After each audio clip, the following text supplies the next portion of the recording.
Pickup ভ্যানের ধাক্কায় গুরুতর আহত এক সাইকেল আরোহী। ঘটনায় রীতিমতো চাঞ্চল্য গঙ্গারামপুর শহরের কালীতলা এলাকায়।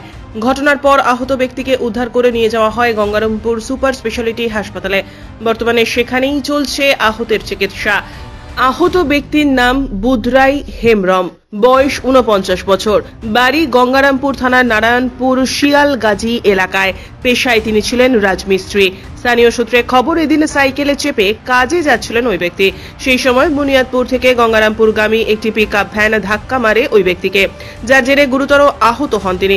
বিষয়টি স্থানীয়দের নজরে আসতেই তড়িঘড়ি ব্যক্তিকে উদ্ধার করে গঙ্গারামপুর সুপার স্পেশালিটি হাসপাতালে নিয়ে যাওয়া হয়। বর্তমানে সেখানেই তার চিকিৎসা চলছে। এদিকে পিকআপ ভ্যান আটকে বিক্ষোভ দেখান স্থানীয়রা। এ বিষয়ে কমল সূত্রধর নামে এক স্থানীয় বাসিন্দা কি জানালেন শোনাবো আপনাদের। দেখি অ্যাক্সিডেন্ট হয়ে গেছে। হ্যাঁ, একটা পিকআপ পুরো স্পিডে আসতেছিল, একটা লোককে একদম পুরো খাম করে দিয়েছে। লোকটা কিসে ছিল? লোকটা সাইকেলে ছিল। আচ্ছা, এখন লোকটা বাসবে কি বাসবে না আমরা বলতে পারছি না। পুলিশ আসলো, কিন্তু মাসের গাড়ি পুরো স্পিডে যায়, এত স্পিডে গাড়ি চালায় মনে হয় রাস্তাটা ওর বাপের। 100-এর উপরে মনে হয় 100-র উপরে গাড়ি চালাচ্ছে। এত স্পিডে কেন চালাবে? স্কুলের সামনে, নীরেঞ্জন স্কুলের সামনে অ্যাক্সিডেন্ট হয়েছে। এত জোরে কেন গাড়ি চালাবে? আপনারা এর বিহিত করেন, এত স্পিডে আমরা গাড়ি চলতে দেবো না।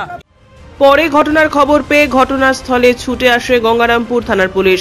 পুলিশ ঘাতক পিকআপ ভ্যান ও সাইকেলটিকে উদ্ধার করে গোটা বিষয়টি খতিয়ে দেখছে। গঙ্গারামপুর থেকে বিশেষ প্রতিবেদন, নিউজ টুডে।